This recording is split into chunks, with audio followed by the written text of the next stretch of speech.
Hello, ഇന്ന് ഞങ്ങളെ കാലാവസ്ഥയാണ് ഇത്. രാവിലെ തുടങ്ങിയ മഴയാണ്. ഒരു തുള്ളി മുറിയാതെ ഇങ്ങനെ പെയ്തുകൊണ്ടേയിരിക്കുന്നു.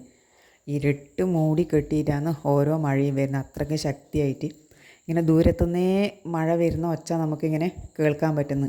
അത്രയ്ക്ക് ശക്തിയിലാണ് മഴ വന്നുകൊണ്ടേയിരിക്കുന്നത്.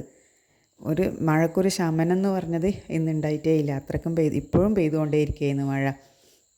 അപ്പം എനിക്ക് എൻ്റെ 2-3 ആഫ്രിക്കൻ വയലറ്റിന് പുതിയതായിട്ട് പൂ വിരിഞ്ഞു. അപ്പോൾ ആദ്യമായിട്ടാണ് പൂ വിരിയുന്നത്. ഇതിനെല്ലാം മൊട്ട് വന്നുകൊണ്ടിരിക്കുന്നു. ആ മൊട്ടെല്ലാം തന്നെ പോവുകയും ചെയ്യുന്നു. അപ്പോൾ നല്ല മഴയും അല്ലേ, എന്നാലും ആ പൂക്കൾ ഒന്നൊരു ഫോട്ടോ എടുക്കണം എന്ന് വിചാരിച്ചിട്ട് ഞാൻ എടുത്തതാണ്. ഓരോരോ പൂവേ ഓരോന്നിലും ഇല്ലോ, ബാക്കിയെല്ലാം ഇങ്ങനെ കൊഴിഞ്ഞു പോയി. മൊട്ടെല്ലാം ഇങ്ങനെ കൊഴിഞ്ഞു പോയി. ഇനിയും ഉണ്ട് 2-3 കളർ ഇനിയും ഉണ്ട് വാങ്ങി വെച്ചതിൽ. പക്ഷേ ചെടി ഉഷാറായിട്ടുണ്ട്. പക്ഷെ അതിലൊന്നും പൂ പിടിക്കണം അത്രേ. ഇനി പിടിക്കുമായിരിക്കും, കുറച്ചാകുമ്പോഴേക്കും പൂ വരുമായിരിക്കും. അപ്പം നല്ല ഭംഗിയില്ല പൂക്കൾ, കാണാൻ നല്ല ഭംഗിയുണ്ട്. ഒരു 3 കളറിലാണ് ഇപ്പം പൂ വേറെ വിരിഞ്ഞിട്ടുള്ളത്, ആദ്യം ഇല്ലതിനെക്കാട്ടി.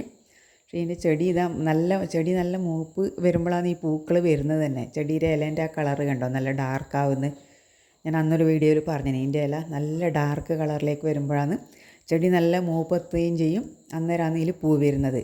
പക്ഷേ ചെറിയ ചെടിയാകുമ്പോൾ അതിൻ്റെ ഇല ഇങ്ങനെ ഭയങ്കര ഒരു സോഫ്റ്റ് പോലെയാണ് ഉണ്ടാവല്. അതിൻ്റെ പുറത്ത് നല്ല പോലെ ഇങ്ങനെ രോമം പോലെ ഉണ്ടാവും ഓരോ ഇലക്കും. അപ്പോൾ നല്ല മൂപ്പ് എത്തിയിട്ടാകുമ്പോൾ അതിങ്ങനെ ഡാർക്ക് കളറിൽ വരികയും ചെയ്യും. അന്നേരം അതിൽ പൂ വരികയും ചെയ്യുന്നത്.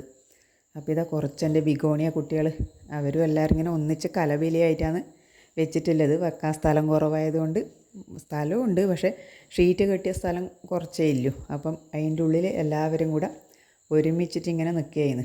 നല്ല രസമില്ലേ ബിഗോണ കുട്ടികളെയും കാണാൻ വേണ്ടിയിട്ട്.